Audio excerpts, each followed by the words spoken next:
আজকের দিনটা স্পেশাল, কোনো আলাদা প্ল্যান নাই, শুধু বন্ধু, ছোট ভাই আর বড় ভাইদের নিয়ে একটা রোড ট্রিপ। গন্তব্য রূপসী ঝর্ণা।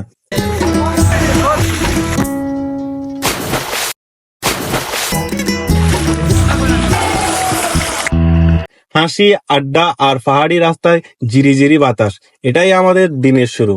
বন্ধুত্বের আসল রহস্য এরকম কিছু মুহূর্তে, যেখানে না আছে ফোনের টেনশন, না আছে বাইরের দুনিয়ার ব্যস্ততা, শুধু আমরা আর প্রকৃতি আর একটু পাগলামি। রূপসী ঝর্ণা নামের মতোই রূপসী।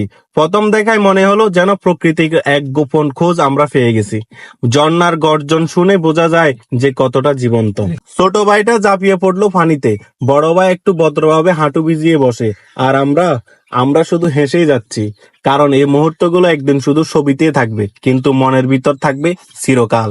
যে ঝর্ণা একা একা এলে রোমান্টিক, ভাই বন্ধুদের নিয়ে এলে হয়ে যায় অ্যাডভেঞ্চার। এই বন্ডিং, এরই নামই তো জীবন। আমরা জানি না আবার সবাই কবে একসাথে এমন বের হতে পারবো, কিন্তু রূপসী ঝর্ণার আজকের এই দিন, এ হাসি, এ ফানি রয়ে যাবে আমাদের মনের অ্যালবামে চিরকাল। বন্ধুদের নিয়ে কোথাও ঘুরতে যাওয়া মানে নতুন গল্পের শুরু। আপনার বন্ধুত্ব আর ভাইয়ের বন্ধন মজবুত করতে একদিন ঘুরে আসুন আপনিও রূপসী ঝর্ণা। রূপসী ঝর্ণায় কিভাবে যাবেন? আপনি যে কোনো গাড়ি করে চট্টগ্রাম থাকেন কিংবা ঢাকা থাকেন, ছোট কমল তো রূপসী ঝর্ণার রাস্তার মাথায় করলে আপনাকে যে কোনো বাসে নামাই দিবে। তারপরে সেখান থেকে হয় হেঁটে একটু সামনে যাবেন, না হয় ওইখানে কিছু সিএনজি টমটম আছে, ওইগুলো করে সামনে আসবেন। ভাড়া জনপ্রতি 10 টাকা বা 15 টাকা এরকম করে নিবে।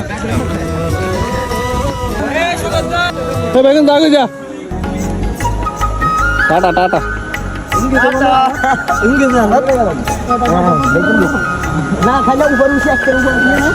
ভিডিওটি ভালো লাগলে অবশ্যই কমেন্ট করবেন বা লাইক দিবেন, আর অবশ্যই সাবস্ক্রাইব কিংবা ফলো দিয়ে পাশে থাকবেন। টাটা।